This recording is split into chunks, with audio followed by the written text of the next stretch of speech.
The big classroom had students from many different planets. Some had blue skin, others had scales like fish, and a few looked almost like humans, but with strange eyes. They all sat in rows of seats that curved around the room like a bowl-dot professor. Vex stood at the front. He was tall and thin with purple skin that seemed to shine under the lights. His 3 eyes could move in different directions at the same time. When he smiled, it was not a nice smile.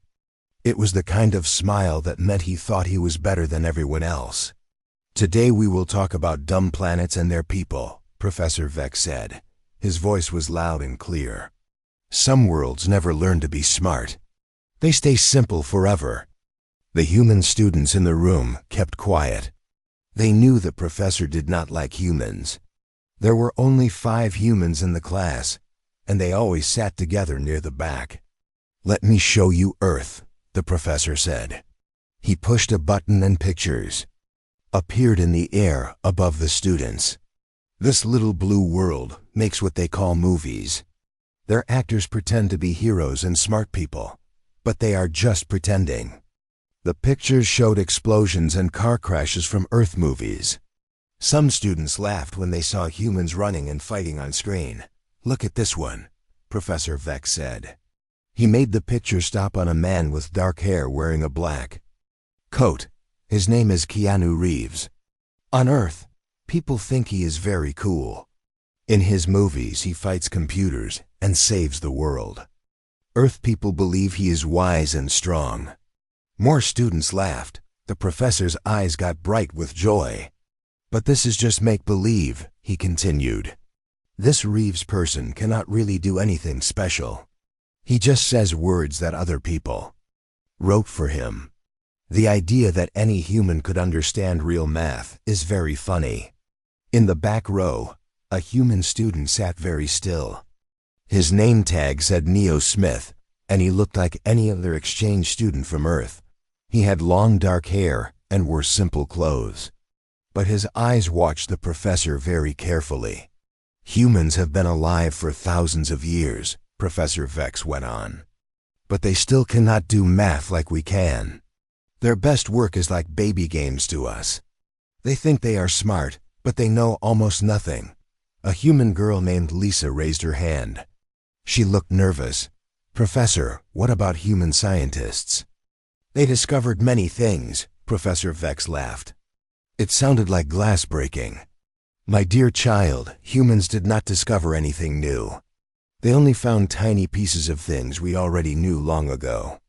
It is like watching a bug learn that water is wet. Cute, but not important." The human students looked down at their desks. They felt embarrassed and small. Only Neo Smith kept watching the professor with calm eyes. "This brings me to your homework," the professor said. He waved his hand and the movie pictures went away. New pictures appeared. These were full of numbers and symbols that twisted and moved like living things. "This is called the endless math problem," Professor Vex explained. "It shows how thinking and reality work together. Most of you will find it very hard. The humans will find it impossible. The math symbols got bigger and more complex. They spread out in all directions and hurt to look at. Some students made scared noises. You have 1 week to solve this," the professor said.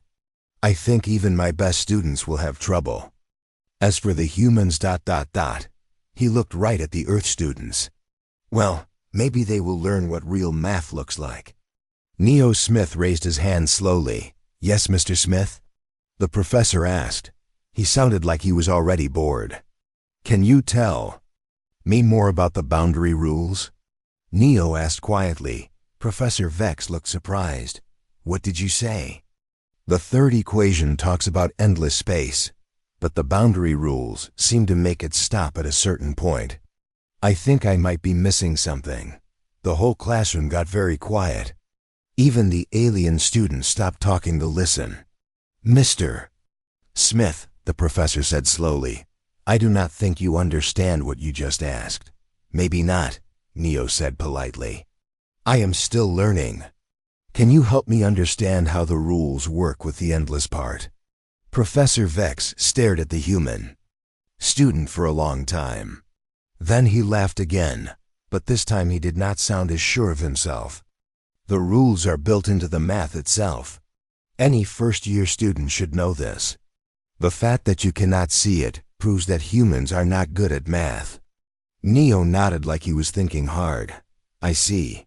So the rules are hidden instead of written out clearly. That is actually very smart. Yes, well. The professor seemed confused for a moment. Anyway, the homework is due in 1 week. Everyone can go now. Students started packing up their things and leaving the room. The aliens talked to each other in different languages while the humans walked quietly toward the door. Neo Smith stayed in his seat until almost everyone was gone. Then he got up and walked down to the professor's desk. Professor Vex? He called softly.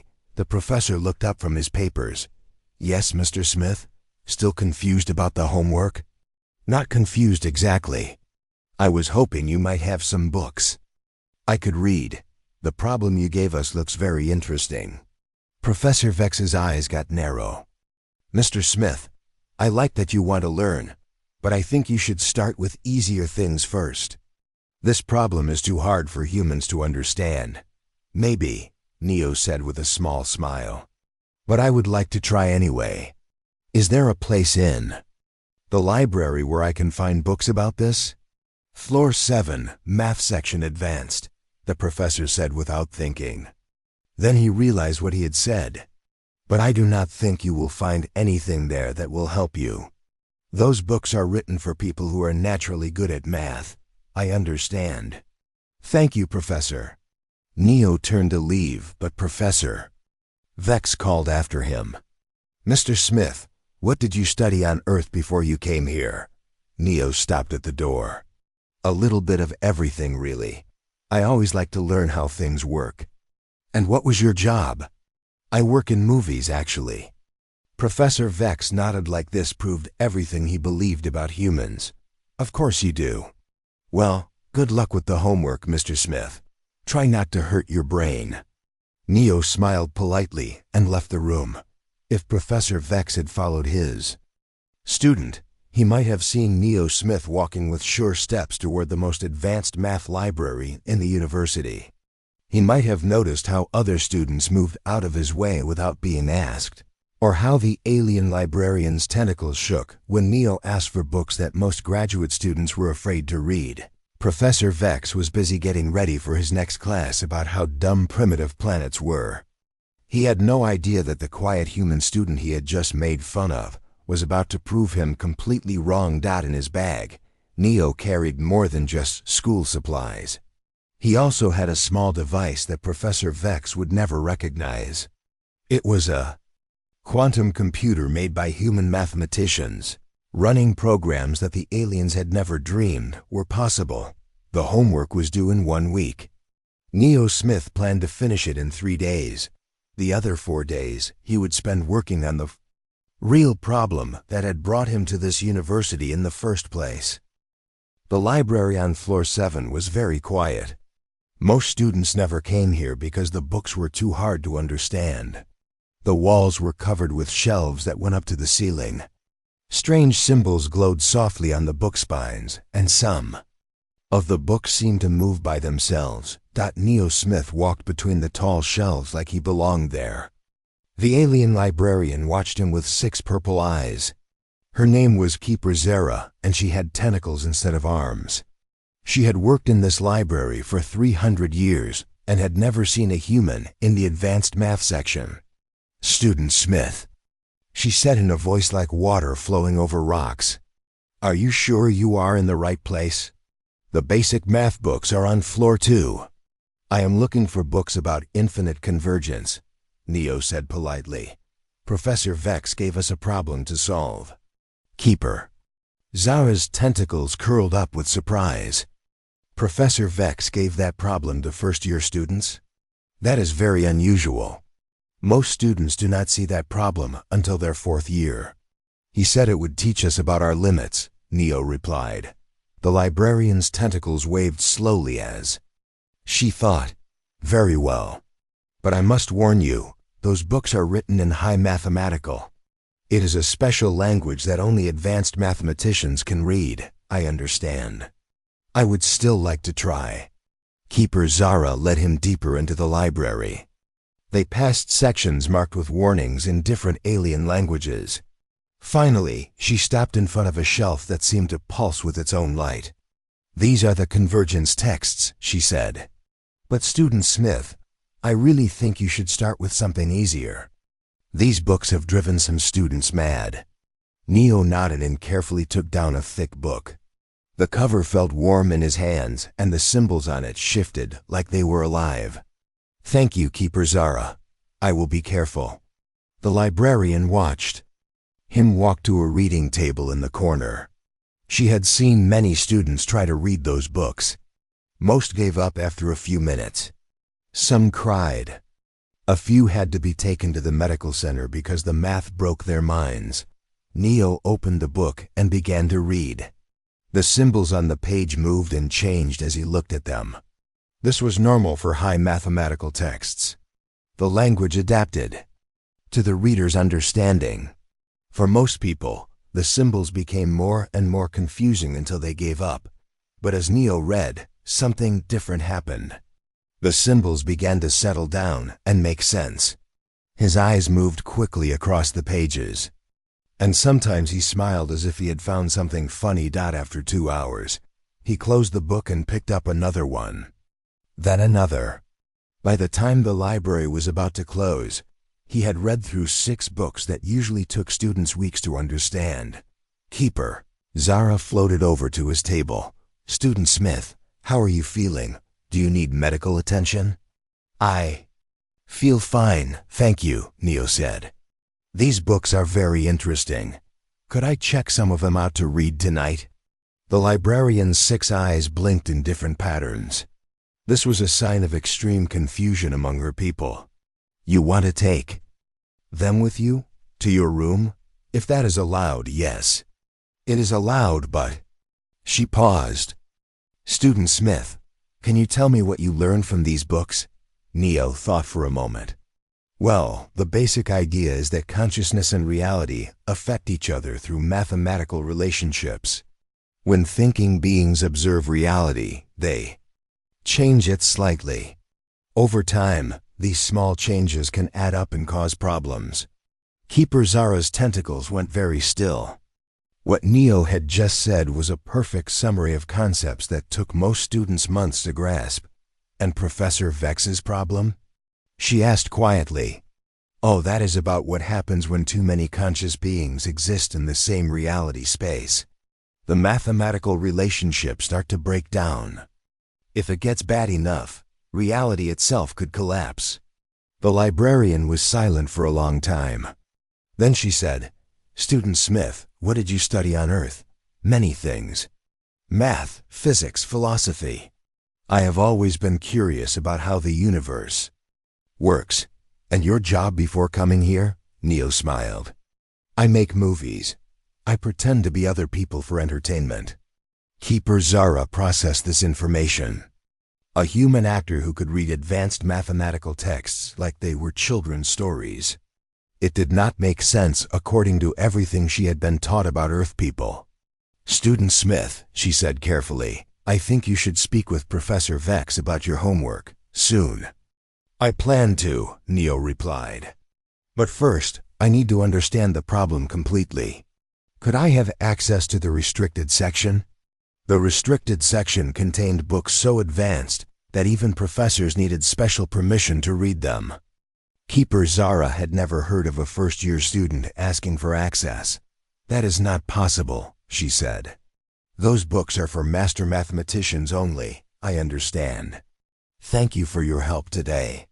Neo gathered the books he was allowed to borrow and left the library. Keeper Zara watched him go, her tentacles still moving in confused patterns.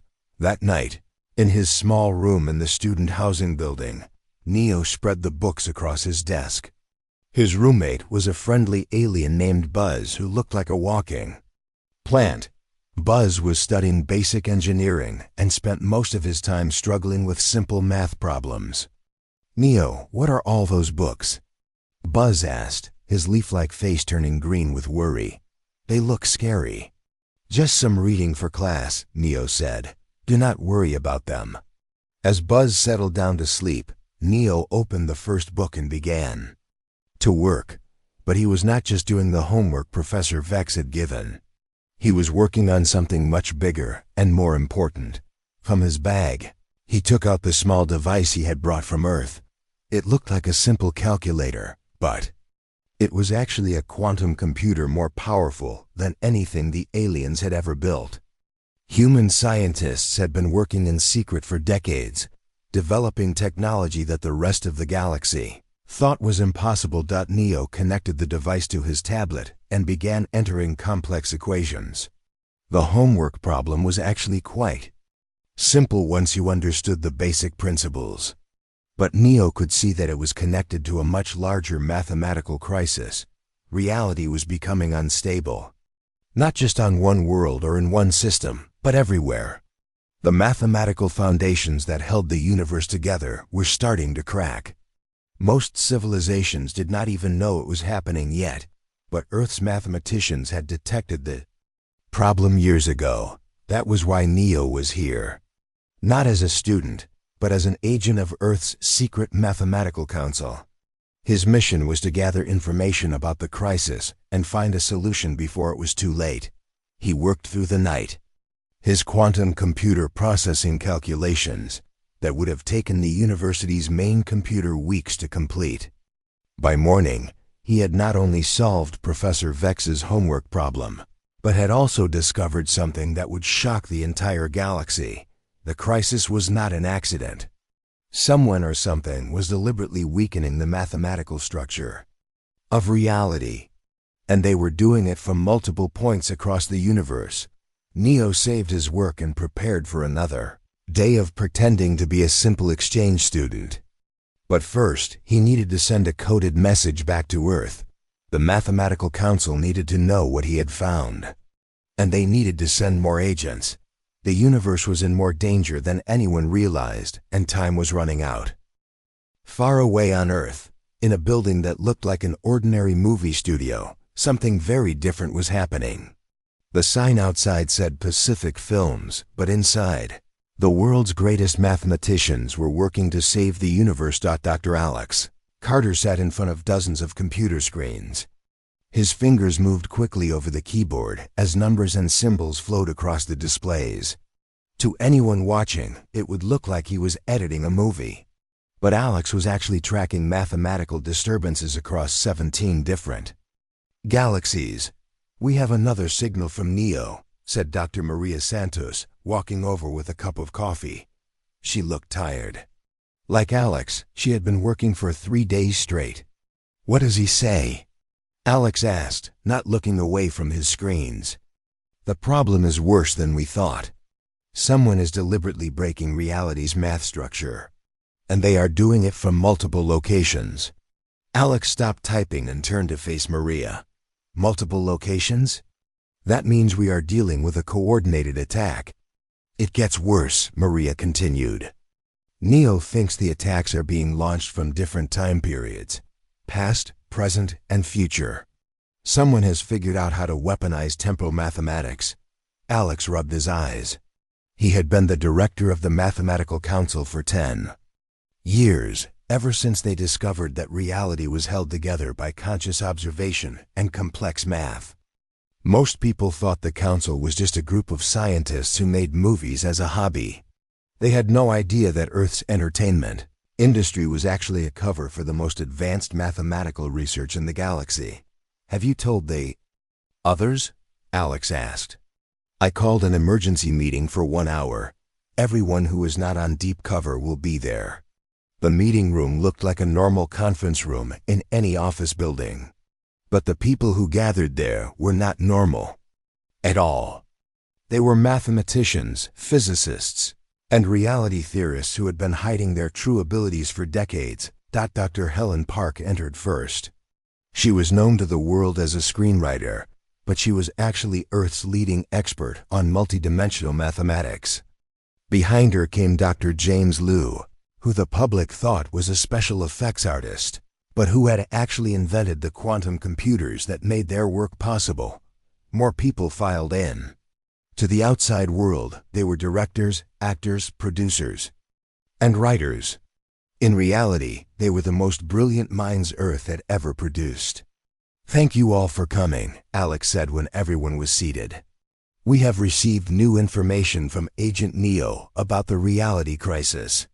He activated a holographic display that showed a three-dimensional map of the universe. Red dots appeared at various points, pulsing like a heartbeat.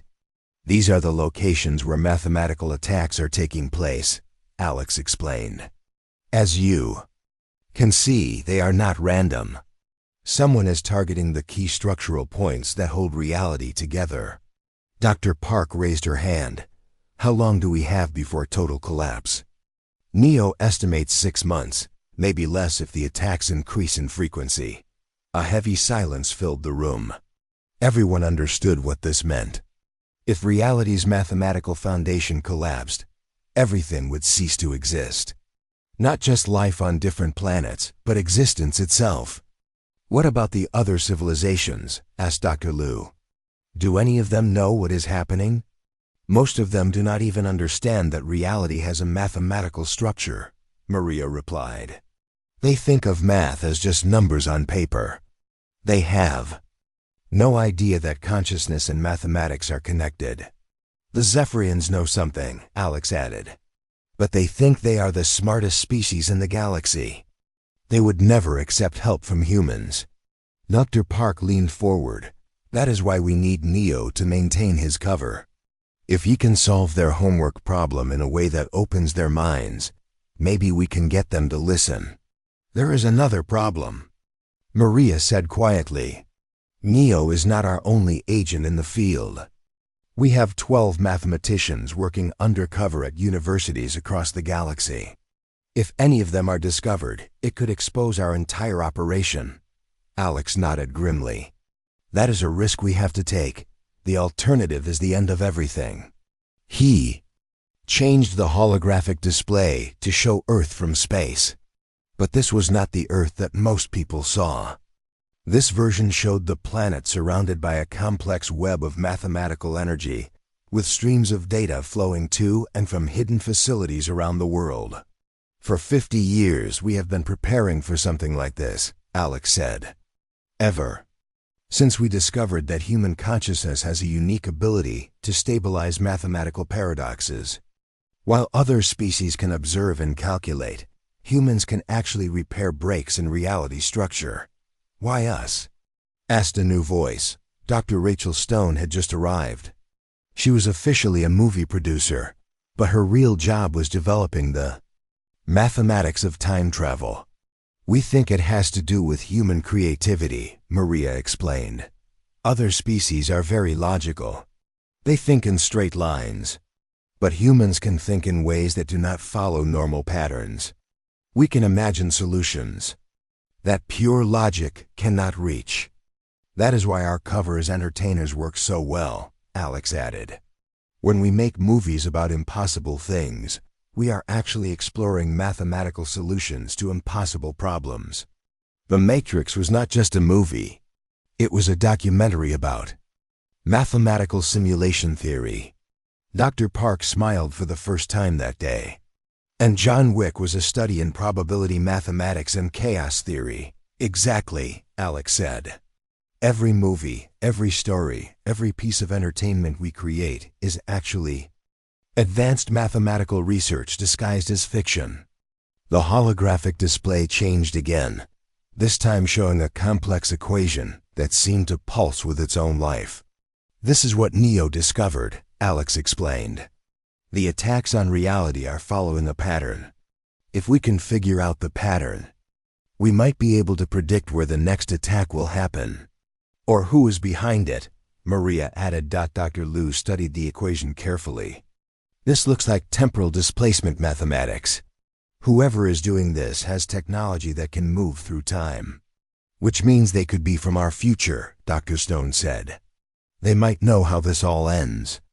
"Unless we change the ending," Alex replied. "That is what we do, after all. We are storytellers." And every story can have a different ending if you know how to write it. He looked around the room at the faces of Earth's greatest minds. Neo needs our help.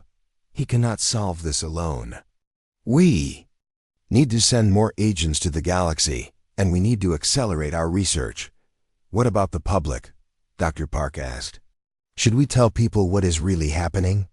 Alex shook his head. Not yet. If people knew that reality was breaking down, it would cause panic, and panic would make the mathematical instability worse. Human consciousness helps hold things together, but only when it is calm and focused. So we keep making movies, Maria said. We keep pretending to be entertainers while we save the universe. That is exactly what we do, Alex confirmed. And we hope that Neo can convince the aliens to help us before it is too late. As the meeting ended and the mathematicians returned to their cover jobs, Alex remained in the conference room, staring at the holographic display. Somewhere out there, Neo was getting ready to reveal his true abilities to an alien professor who thought humans were stupid. Alex hoped their agent was ready for what would happen next. Because once Neo showed what humans could really do, there would be no going back to hiding.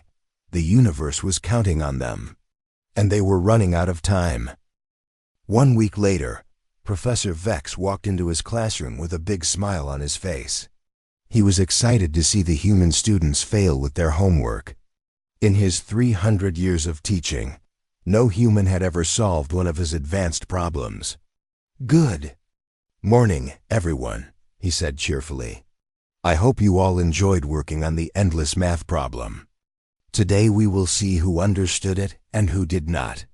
The alien students looked confident. Most of them had worked together in study groups and had found partial solutions. The human students looked nervous and kept their eyes down.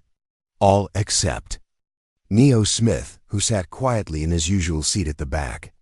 Let us start with our Kryllian students, Professor Vex said, pointing to a group of blue-skinned aliens in the front row. Xander, please show us your work. Xander stood up and activated his holographic display. Complex equations appeared in the air, twisting and turning in 3 dimensions. Professor, my team found that the convergence series stabilizes at the 7th iteration if you assume a closed universe model. Very good, the professor nodded. That is a solid 3rd-year level solution. Anyone else? Several more alien students presented their work. Each solution was impressive and showed deep understanding of advanced mathematics. Professor Vex praised each one, clearly pleased with his non-human students. Excellent work, everyone, he said. Finally, now let us see what our human students accomplished. He looked directly at Lisa Park, the human girl who had asked questions during the previous class. Miss Park, would you like to share your solution? Lisa stood up slowly. Her hands shook as she activated her display. Professor, I tried very hard, but I could only solve the first 3 parts of the problem. The rest was too difficult for me to understand. That is perfectly acceptable, Miss Park, Professor Vex said in a kind voice that was clearly fake. You tried your best, and that is what matters. Anyone can see that this problem is beyond human capabilities.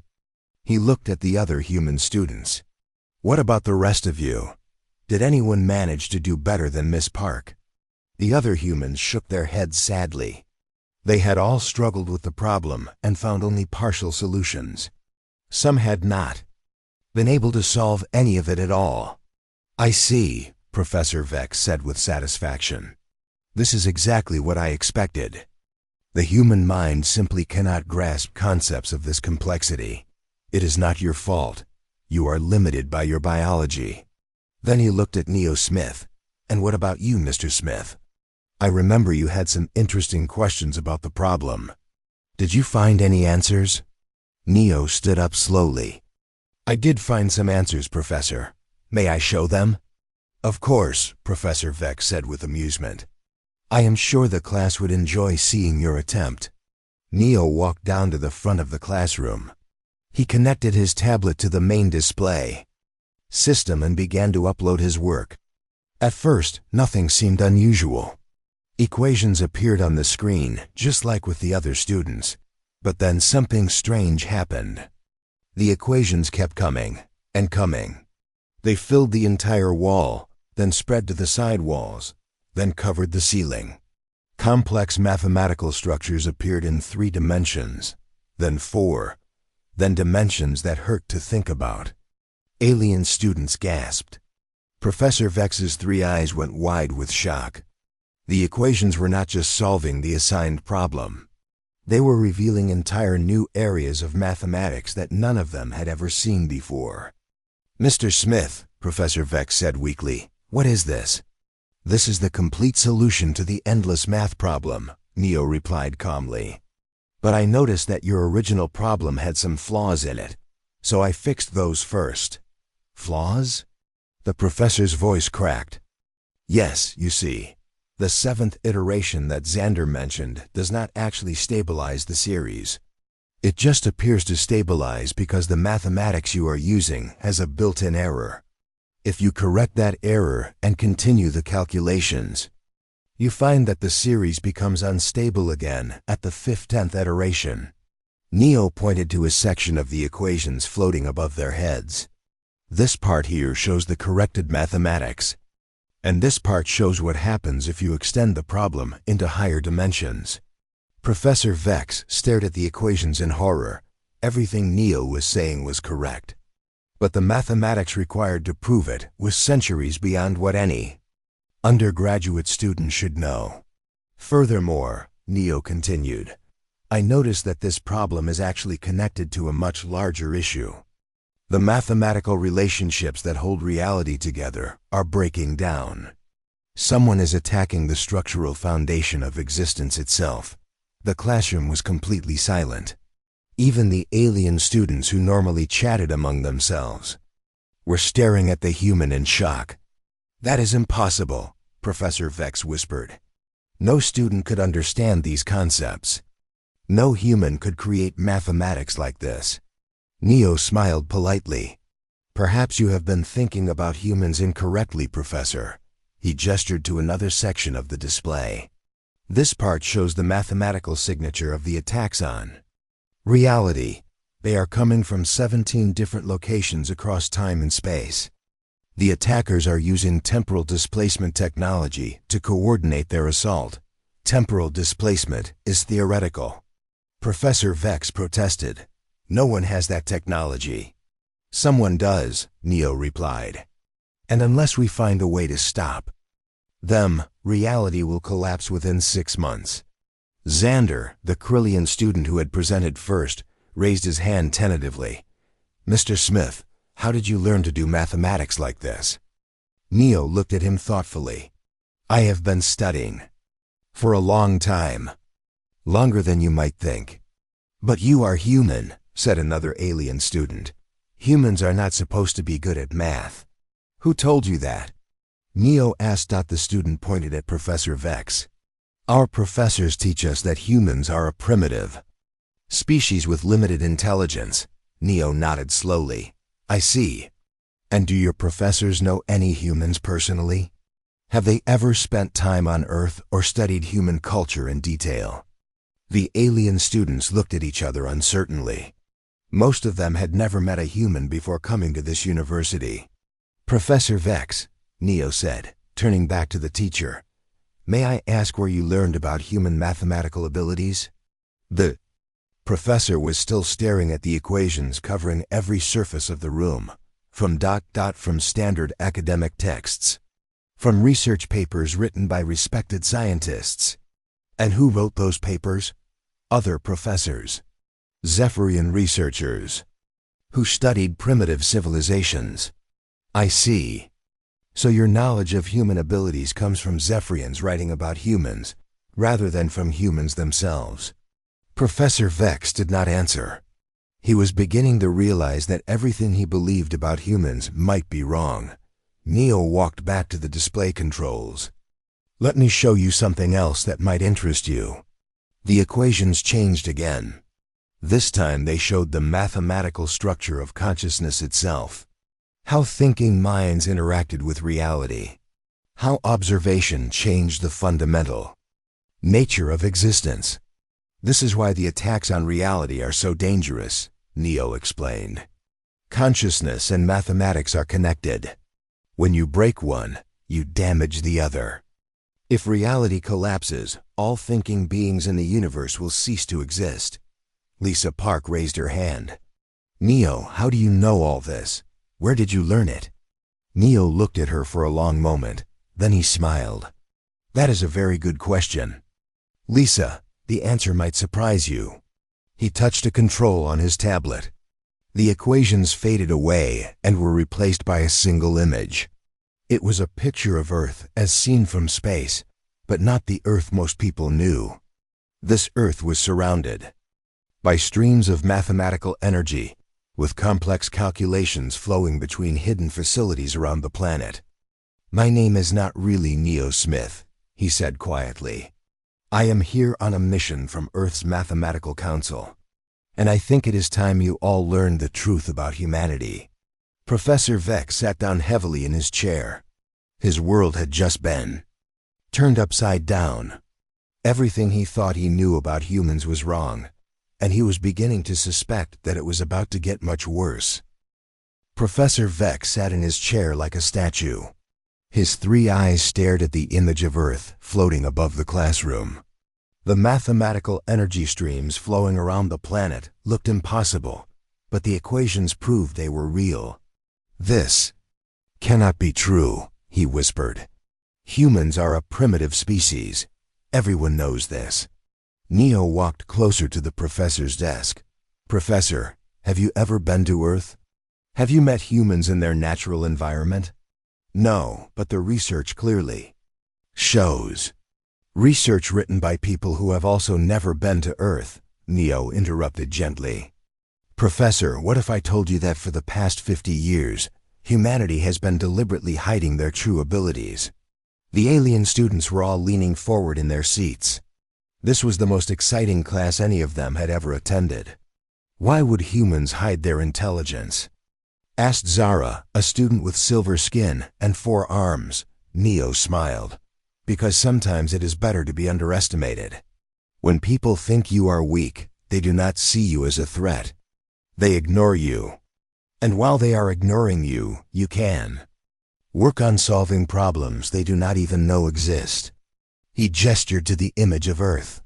While the galaxy has been dismissing humans as simple entertainers, we have been developing mathematics that can save reality itself. Professor Vex finally found his voice. You said we. Are you claiming to be part of some secret human organization? Not claiming, Professor. Stating a fact. Neo touched his tablet again. The classroom door sealed shut with a soft hiss.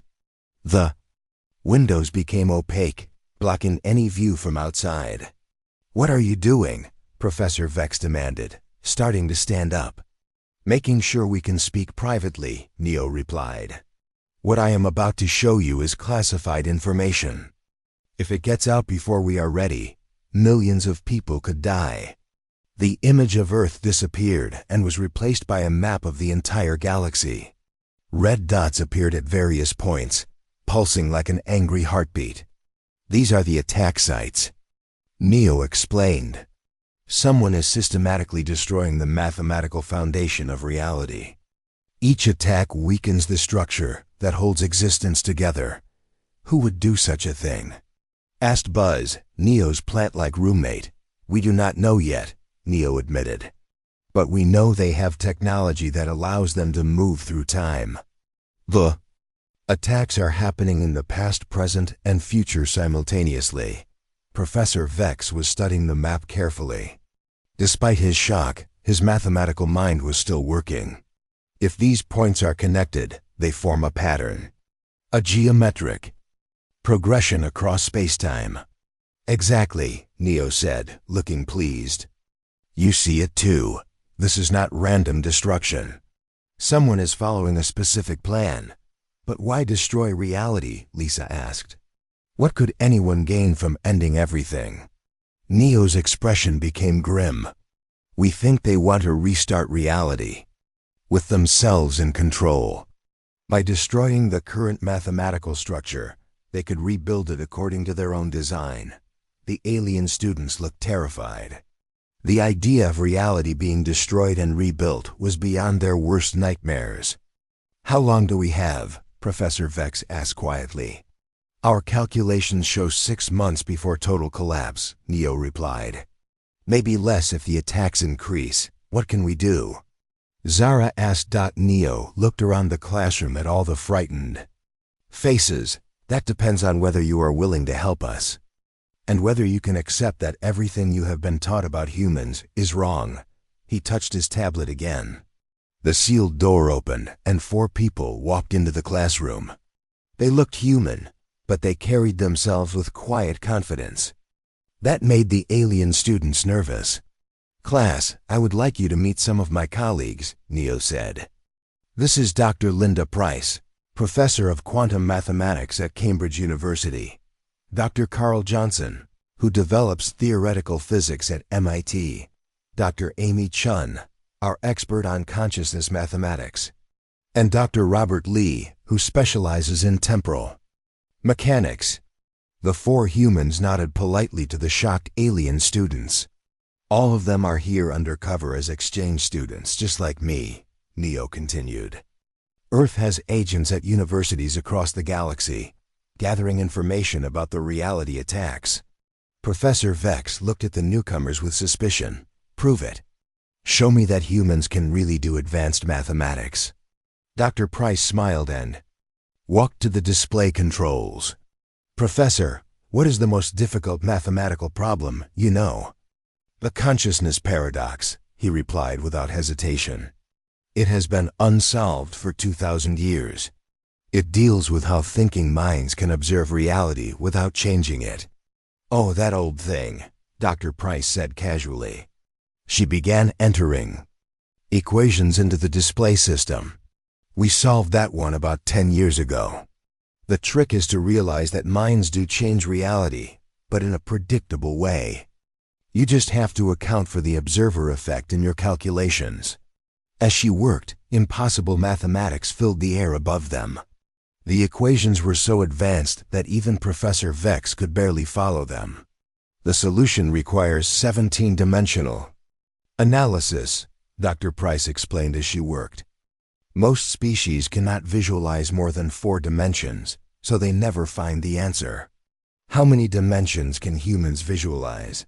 asked Xander. Dr. Johnson laughed. "We do not visualize them at all. We feel them. Human consciousness works differently than other species. We can sense mathematical relationships that pure logic cannot reach. This is why humans are uniquely qualified to solve the reality crisis," Dr. Chun added. "Our minds can work with paradoxes and impossible situations. We can find solutions where none should exist." Professor Vex was staring at the completed proof of the consciousness paradox. It was elegant, beautiful, and completely correct.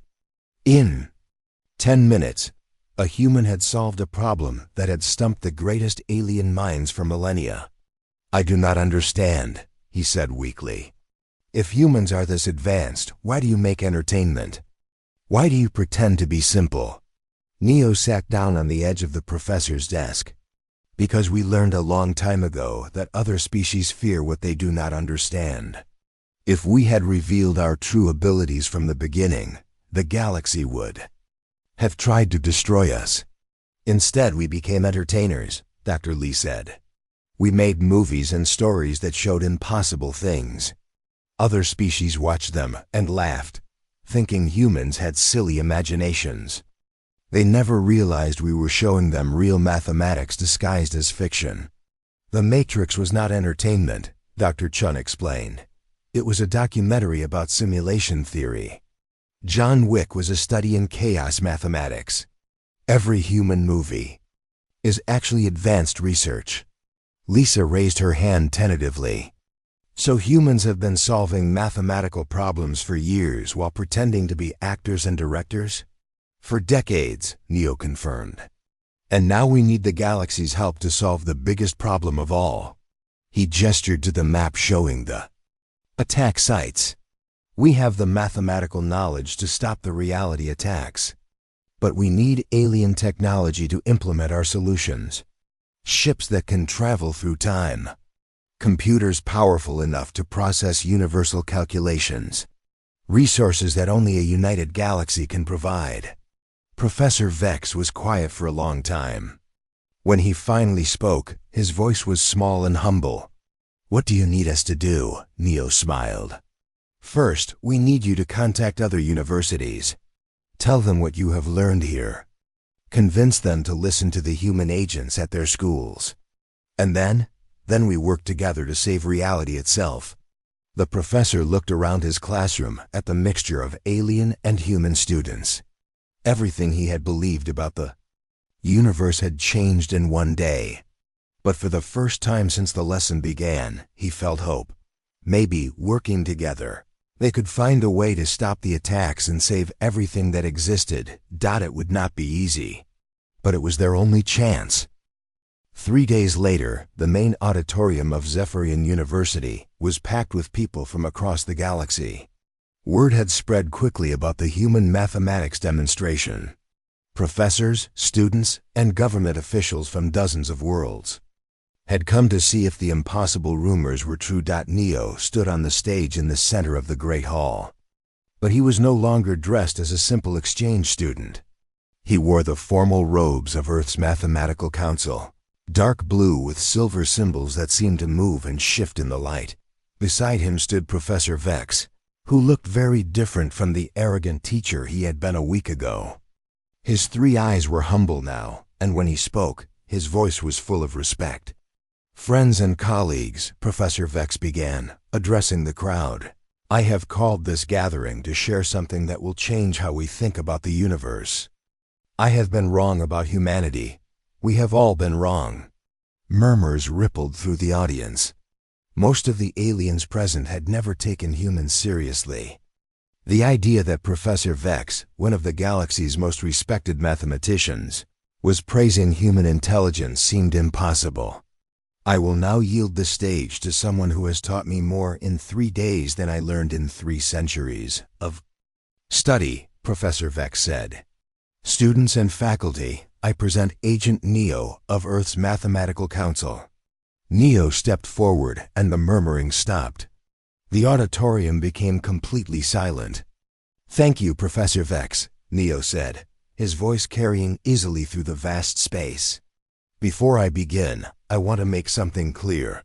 I am not here as Neo Smith, exchange student. I am here as the being you know from Earth's entertainment industry. My real name is Keanu Reeves." Gasps echoed through the auditorium. Many of the aliens recognized the name from human movies they had watched and laughed at. "For years you have seen me on your screens, playing characters who fought impossible battles and solved impossible problems. You thought it was all pretend. You were wrong." Neo gestured and holographic displays activated all around the auditorium. They showed scenes from his movies, but now mathematical equations flowed alongside the action sequences. "Every movie I made was a mathematical document," he explained. "The Matrix showed you simulation theory and the mathematics of virtual realities.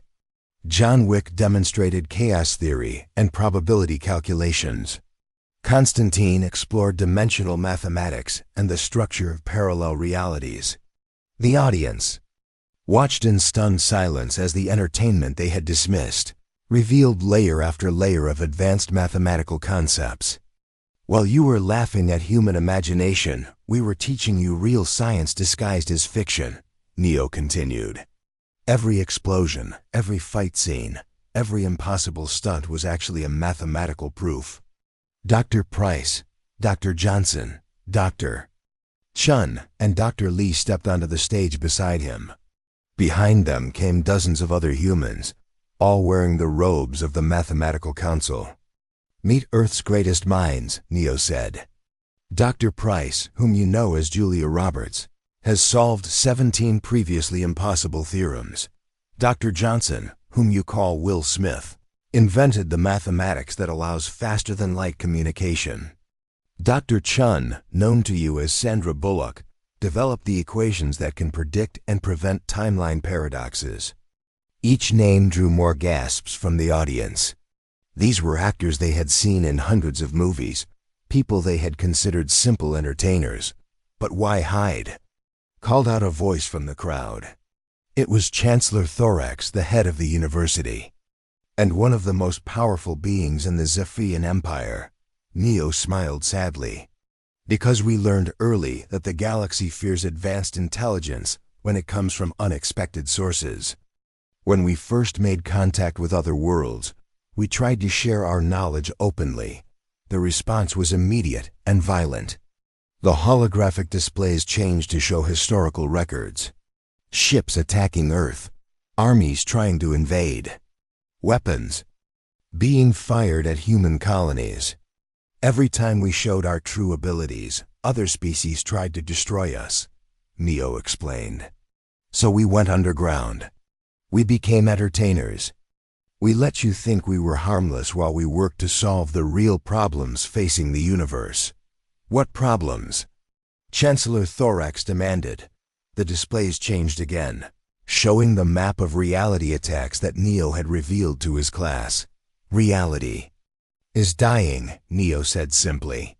Someone with advanced temporal technology is systematically destroying the mathematical foundation of existence. In less than 6 months, everything that has ever existed will cease to be. The auditorium erupted in panic. Aliens shouted questions and protests. Some tried to leave, but the doors had been sealed. Silence. Chancellor Thorax roared, his voice enhanced by electronic amplifiers. Let him speak. When quiet returned, Neo continued. We know how to stop the attacks. Human mathematics can repair the damage and strengthen reality's foundation. But we cannot do it alone. We need your technology, your resources, and your trust. Why should we trust you? Called out a Krillian ambassador. If humans are so advanced, why do you need our help? Dr. Chun stepped forward to answer. Because saving reality requires more than just mathematics. It requires ships that can travel through time, computers powerful enough to process universal calculations, and energy sources that only a united galaxy can provide. We have the knowledge, Dr. Lee added. You have the tools. Together, we can succeed. Separately, we all die. Chancellor Thorax was quiet for a long time. When he finally spoke, his voice was thoughtful. If this is true, if humanity has been protecting us while we mocked them, then we owe you a great debt. We do not want payment, Neo replied. We want cooperation. We want to work together as equals, not as masters and servants. What do you need from us? The Chancellor asked. Neo gestured, and new displays appeared, showing technical specifications and resource requirements. First, we need access to your temporal research facilities. Second, we need the combined computing power of every major university in the galaxy.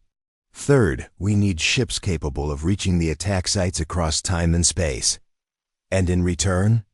In return, we will share everything we know. All of our mathematical discoveries. All of our technological advances. All of our solutions to problems you did not even know existed. The Chancellor looked around the auditorium at the hundreds of assembled beings. This decision affects every world in the galaxy. I cannot make it alone. We understand, Neo said. But we do not have much time. The next major attack will happen in 72 hours.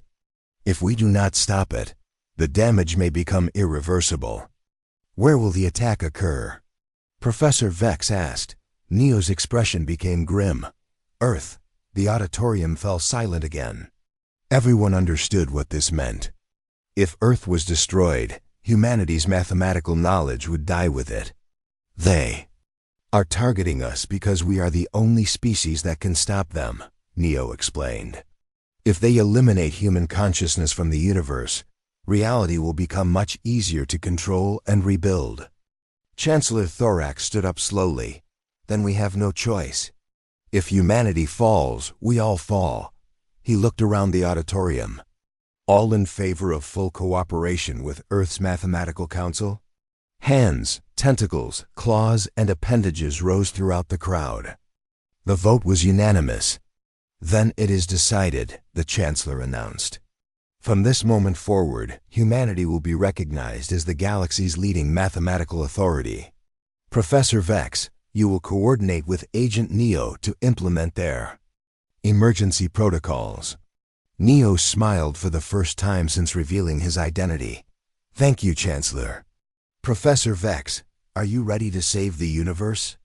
The Zephyrian professor, who had once mocked human intelligence, bowed deeply to the human actor who was about to save reality itself. It would be my honor, Agent Neo, he said. What do we do first? First, Neo replied, we go to Earth. It is time for the galaxy to see what humanity has really been working on all these years. As the assembled beings began making preparations for the greatest cooperative effort in galactic history, Neo looked up at the stars, visible through the auditorium's transparent dome. Somewhere out there, an enemy was preparing to destroy his home world. But now he was not alone.